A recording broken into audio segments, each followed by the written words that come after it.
Hey guys, welcome back to my channel. It's Linn. I hope you're well, and if you're not, I hope you're well soon. Today I wanted to do another collective reading, so we are gonna get right into it and see what happens. I have two decks with me today. The Sacred Creators Oracle by Chris Ann and the Sacred Forest Oracle by Denise Linn. Those are the two, and I'll put the names in the description too, because if I saw someone using a deck and I liked it, I'd be like, where do I find it? It's also good to give credit when you're using other people's things so that they know where it comes from. So if you hear creaking, that's people walking above me. I can't control that, but I hope it doesn't ruin the vibe. Yeah, that's loud. Alright, so let's see what comes through. Starting with the first deck. And then I'll get some from the other one.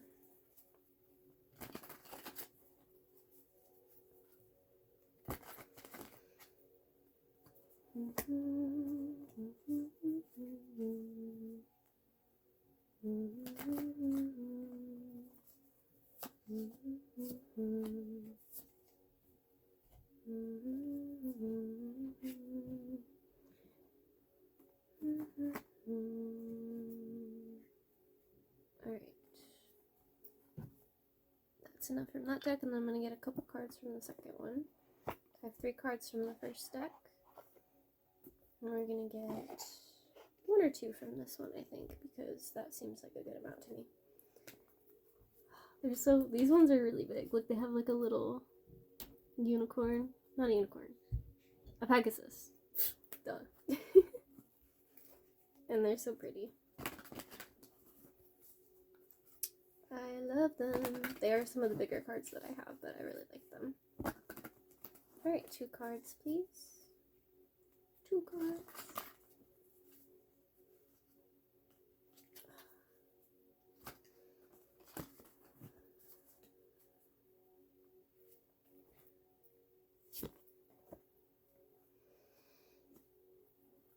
Yeah, this feels like it. Alright, cool.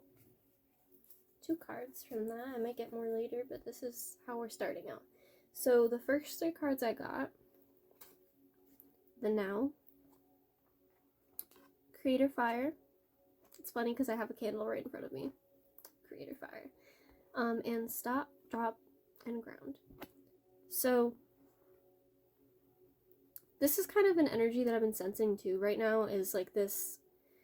It is like the necessity to be in your present moment, which, I mean, we should be trying to be in our present moment pretty much as we can, so we're living, but it's like an emphasis on the present moment in a way that you find a balance between grounding, relaxing, stepping back from the go mentality of like constantly having to do things, while still being able to, when you are doing things, be in your passionate, creative mode. So, for example, say you want to be working on this project, or you want to be putting time into a specific thing, but you're feeling some resistance. So it's like finding a way to fuel that creativity, to keep that creativity present, to ground the creativity, to actually use that passion and that creativity that's coming up and ground it into reality, to do those things that you've been wanting to do. And sometimes like procrastination can get in the way, self-limiting beliefs about like, oh, I don't know if I can do that, I don't know if, I have the capability, oh, it's gonna take so long. But this is really asking you to be in the now, and to realize that every time that you are working towards this, that you are putting some passion, creativity into it, you are going to get an output, even if it's not instant. The things that are the most beautiful do take time, and you need to ground them into reality. Even if this isn't like well, here's the thing, right? You can have an intention for something you want to create. And you can want to do that. You can believe that that's something you want to do, that you are going towards. But if you are not actually putting in the physical action, the physical progress, taking those small steps and putting like consistently like creativity and passion into it, then it's not going to grow, right? It's not going to, the seed is not going to germinate properly, and it's not going to start to grow. That's why we have to ground things so that they can grow, like grow, and manifest into our life, into our reality. So it's really a focus on grounding your passion, grounding and channeling your creativity into the things that you desire, instead of wasting them on something else that you honestly don't care about and that's instantly gratifying. Like buying something you don't actually need versus something that you've been wanting and desiring and you know is going to help you in a certain direction, but you're afraid to go down that direction, so you don't take that action, the initial actions. Yeah, that's what I'm getting. And then the other two cards I have, these are just, I love these cards so much, they're so pretty. So this is the back, right? The Pegasus, the personal on it. But yeah, this card is Spirit Guardian of Autumn, Letting Go, number 35. Look how pretty that is. It's gorgeous. See, it's like letting go of those things that are holding you back from embracing this grounded creativity and grounded passion. You know what you really desire, you know what you really want to do. It's just a matter of taking the reins and grounding it, of understanding that in order to do these things, you need to take accountability for where and why you aren't doing those things, and take the steps toward taking the necessary action in your life. But also here, it's kind of interesting because it says letting go, but then you see like all this foliage, all this stuff growing, and it's like knowing when to let go and to step back and to allow the energies and the manifestations to come through, and when to actually water the plants by taking action. Knowing when to put in the garden work, essentially, you know? Like, watering the plants, giving you soil, giving, like, nutrients. Like, you know, like with plants, you put, like, those little nutrient balls in the soil to help them, like, grow and to fertilize them, essentially. It's kind of like that. It's like knowing when to do these different little tasks to help your tree, flower, plant, whatever it is, grow into what you desire it to be. So it's knowing when to take a step back and when to put that passion and energy into it. It's progressive. It isn't instant, and it isn't instant gratification, and that's why it's so hard sometimes.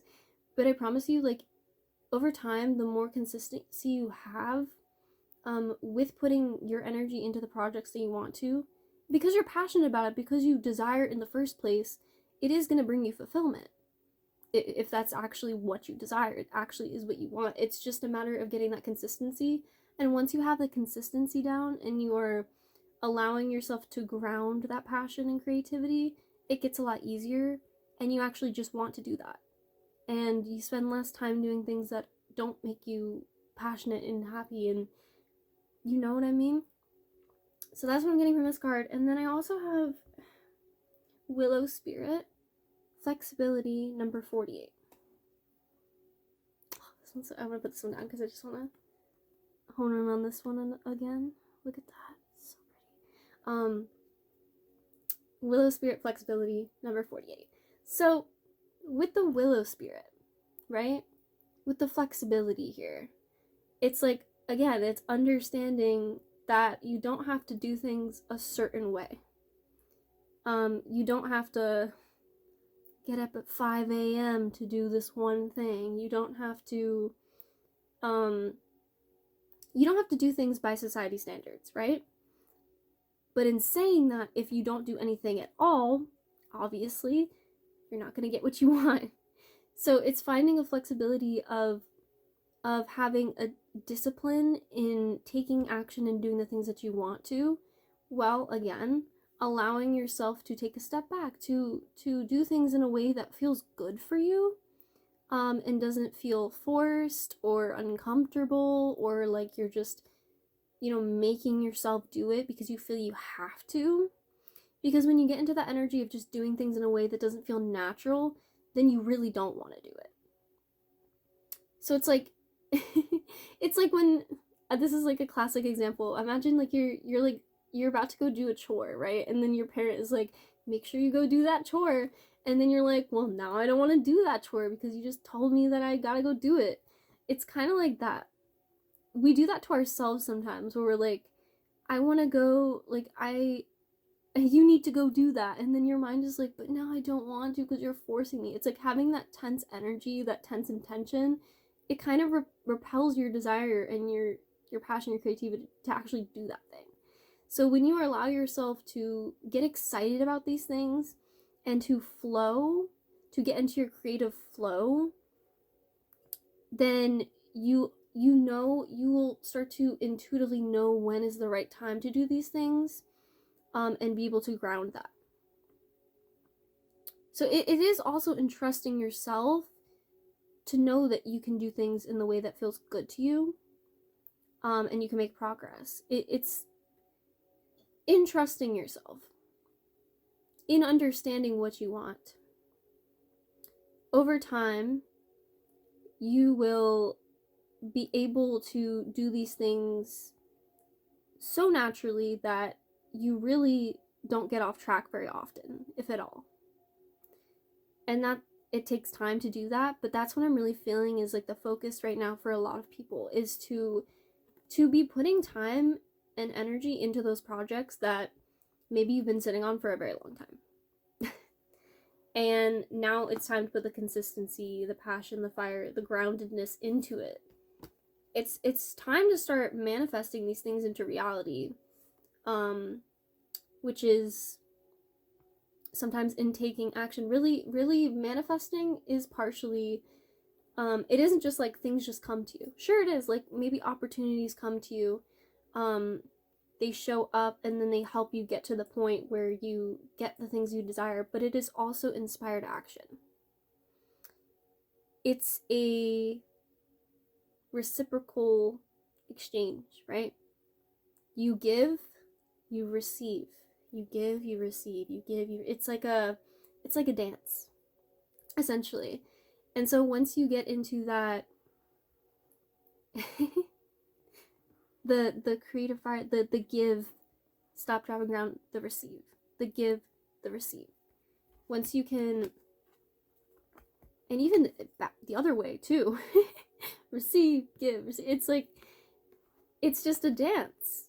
And once you become more confident in that dance and you trust yourself in that dance, you can create anything you desire. It becomes so much easier. So it kind of feels like the beginning of the strengthening of that dance for people right now. Myself included. This is really cool, actually. So yeah, you focus on what you need to be doing right now. The steps that you feel you need to take right now. Because sometimes you get caught up in the future of like, well, this is what I want to do, but I feel like there's just so many steps and there's so many things that need to happen before I get that. And it's like, okay, cool. You can acknowledge that there may be a lot of steps for that thing, but if you don't do any of the steps, you're not making progress. So focus on the small actionable steps that you have to take now. And don't pressure yourself to do everything now, because that is impossible. To get into the flow state, again, you need to know when to take action and when to step back and allow the opportunity, the energy to shift in your favor. and to manifest. So when you put some energy into something, then you need to take a step back and say, I put energy in, now I'm going to receive. You get into that receiving mode, and it'll come to you in the way that it's meant to. And thinking that it won't come to you will put some resistance, so it's kind of like, again, you need to trust yourself, and you need to trust the universe and God source energy to bring you what you actually need. And sometimes these things appear as delays and setbacks too, which is interesting, but it's the duality, right? Like, it has a purpose. So if you take a step towards something and then you have a delay in being able to complete a certain step, there may be a reason for that. Like, I could give an example from my life. I filled out this document, right, and I thought I had it all correct, and then I went to get it, like, I went to get it checked and ready so that I could actually submit that document. And then I found out that there was something wrong with one of the documents, that if I had submitted it that way without a certain piece, then it would have been rejected, and it would have taken so much longer to do that, right? So in catching that, in that delay, it refined what I had already done, so that now when I go to submit it next time, like I actually do go to submit it, the refined version, everything is in order and in place in the way that it's supposed to be, and so it won't take as long. So it's kind of understanding that that is also part of the process and the journey, is the giving, the receiving, and the understanding of the delays. But the letting go of control of how things happen, and being flexible in how things happen, because that is the natural flow and the natural state of how it needs to go, for it to unfold in the perfect way for you. So that's the reading. I hope it helped you, and I loved this. So I hope you're well, and if you're not, I hope you're well soon, and have a great day. Bye.